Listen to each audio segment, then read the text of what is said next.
Hey, this is Marjorie, and today we're talking about that third problem that you guys said you had, which was learning to hit the high notes without straining. Well, that could mean a couple of different things, at least, maybe more than two. It means maybe hitting the high notes in your head voice or your falsetto without straining. It could mean learning to sing through your break, and you're talking about the high notes that feel so high and difficult because they're right in between your chest voice and your head voice, and you have to learn how to blend both those registers and kind of sing through that spot. This really changed my voice and gave me like so much more freedom and connection and kept me from straining in that spot.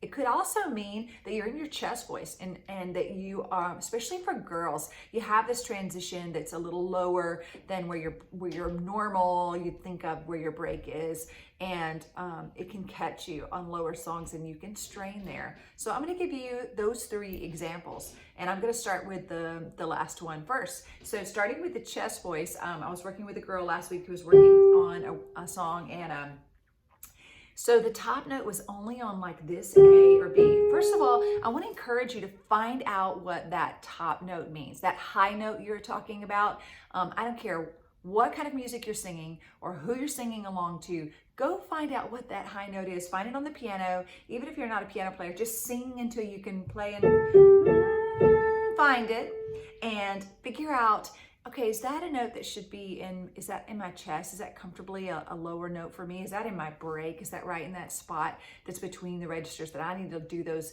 crazy exercises that Marjorie has and learn to sing through there? Or is it in my head voice? Is it my falsetto that I need to learn how to sing up there without straining and maybe take the air out of my tone? So anyway, there's some little hints to what we're getting to. So I told her to find where this pitch is, and we did, and it was right here. It's on this G, which is the first little transition that girls will run up against. So it was like, I don't know what she was singing, but it was right here, and it felt tight because she was pulling her chin up just a little forward, and she was pulling her larynx up, and so she didn't sound like that, but it got a little bit of pull and a little bit of strain that made it tight, so she couldn't sing whatever it was she was singing right here, and it felt really high. That sounds terrible, sorry. But she, those were notes that she could actually sing pretty well, and she could sing way above that, especially when she warmed up. We went way above that. So we needed to do things to free up those notes while she was singing the song.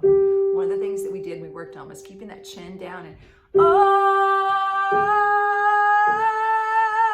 trying to open up, keep the chin relaxed so that she had space inside here for that sound to reverberate and be nice and comfortable and pretty. And her chin was down, so she wasn't giving any little extra pull and strain and pulling her larynx up, okay? So the next spot is that break. And that's the one that I created Erase Your Break for, because it's just such the difficult spot for everybody. And it's typically where the high notes in the songs that you want to sing, that you hear on the radio or whatever your favorite artists do, they typically go to this spot. And so finding those sounds that help you get kind of a focus and a connection between the registers that's not tight, but it sounds a little bit like your chest voice and has the cool bite kind of control that you want. So, or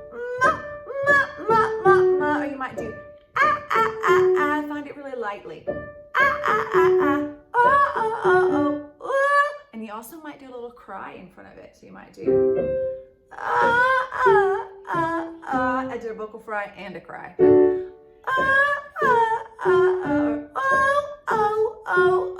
Not that everything needs to sound like that when you're singing a song, but you might start there with trying to make a connection like that. And that's one way to sort of sneak into singing the high notes there without strain. Always thinking of keeping the chin relaxed and none of the work happening from your kind of throat and neck tension this way. Breathe low, keep your work down low, and open up your mouth this direction. More north and south than you want to do east and west, because that's where tightness can happen.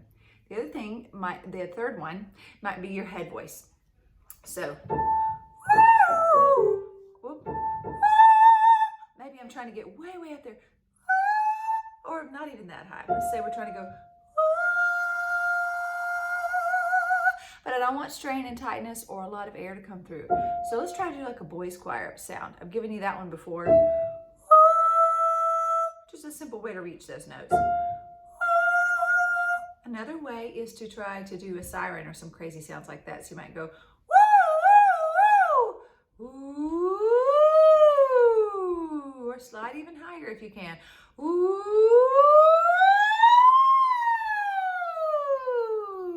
and try to keep all of that free, all of it connecting, moving, not with more volume and force, but with more finesse. One of my friends, Sophie Shear, says, finesse, not force, and I really love that. So lighter as you get higher, light and right, keep it easy, and try to make the connection and get the sound you want before you add the volume. All right, so those are 3 ways to make a connection in your mixed voice, to work on singing those chest voice notes that may feel high and tight and how to loosen them up, and then how to loosen up and can make a connection and sing those notes that are way up high in your head voice. So there's 3 different kinds of high notes, and hopefully that will give you some just some tools to be able to tackle those notes in your songs and gain a little more freedom and erase your break, and big deal, get rid of the tension and tightness so that you're not hurting your voice, because singing should never hurt. No pain, no gain is not for your voice, and you need to treat your voice carefully, and you need to pay attention to your body when it says that things are hurting or it's making you cough or feel scratchy.